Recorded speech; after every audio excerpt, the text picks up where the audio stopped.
পুরীর জগন্নাথ মন্দিরে শ্রী শ্রী জগন্নাথ দেব, দাদা বলরাম এবং সুভদ্রার মূর্তিতে হাত নেই কেন, এবং তারা অন্যান্য হিন্দু দেবী বা দেবতাদের মতো কেন দেখতে নন?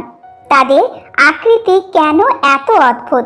জগন্নাথ হলেন জগৎ পালক বিষ্ণুর রূপ, যাকে বৈষ্ণব ধর্মমতে সর্বোচ্চ ঈশ্বর বলে মনে করা হয়। তাই বলা হয় তার কোনো হাত থাকাটাই স্বাভাবিক নয়, কারণ হাত থাকলে তার একটা সীমা থাকবে। জগন্নাথের হাত নেই, তার হাতের কোনো সীমা থাকার প্রশ্নও নেই, বরং গোটা জগৎ সংসারটাই তারই হাতের মুঠোয়। বা এভাবেও বলা যায়, হাতের সীমা না থাকায় গোটা জগৎটাই অদৃশ্যভাবে জগন্নাথ নিজের হাতের মুঠোয় রেখে দিয়েছেন। এটা তো গেল একটি তত্ত্ব কথা, কিন্তু পৌরাণিক কাহিনীও রয়েছে জগন্নাথের হাত না থাকার পেছনে।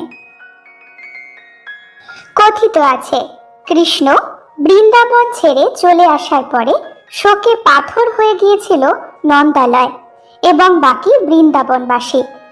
সে কাহিনী বলরামের মা রোহিণী দেবী একদিন মেয়ে সুভদ্রাকে শোনাচ্ছিলেন।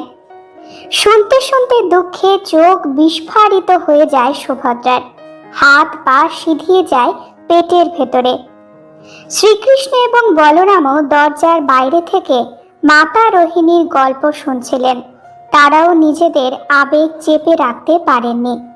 বিশেষ করে কৃষ্ণের মা যশোদা, বাবা নন্দ এবং বাকি বৃন্দাবনবাসীদের ছেড়ে আসার তীব্র অনুশোচনায় তিনি ভুগছিলেন। অতএব তার এবং বলরামের সুভদ্রার মতো একই অবস্থা হয়। হাত পা পেটে ঢুকে যায়, চোখ দুটি বিস্ফারিত।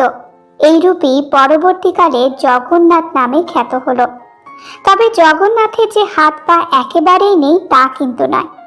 জগন্নাথ মন্দিরের প্রতিষ্ঠাতা রাজা ইন্দ্রদ্যম্ন তার প্রভুর হাত পা নেই বলে দুঃখ প্রকাশ করেছিলেন। তখন জগন্নাথ দেব স্বপ্নাদেশ দেন। রাজার অনুরোধ রাখতে বছরের বিশেষ কয়েকটি দিনে অস্থায়ী সোনার হাত পা লাগানো হয়। সেই থেকেই বিশেষ বিশেষ তিথিতে জগন্নাথ দেবের দারু কাষ্ঠের দেহে সোনার হাত পা যুক্ত হয়।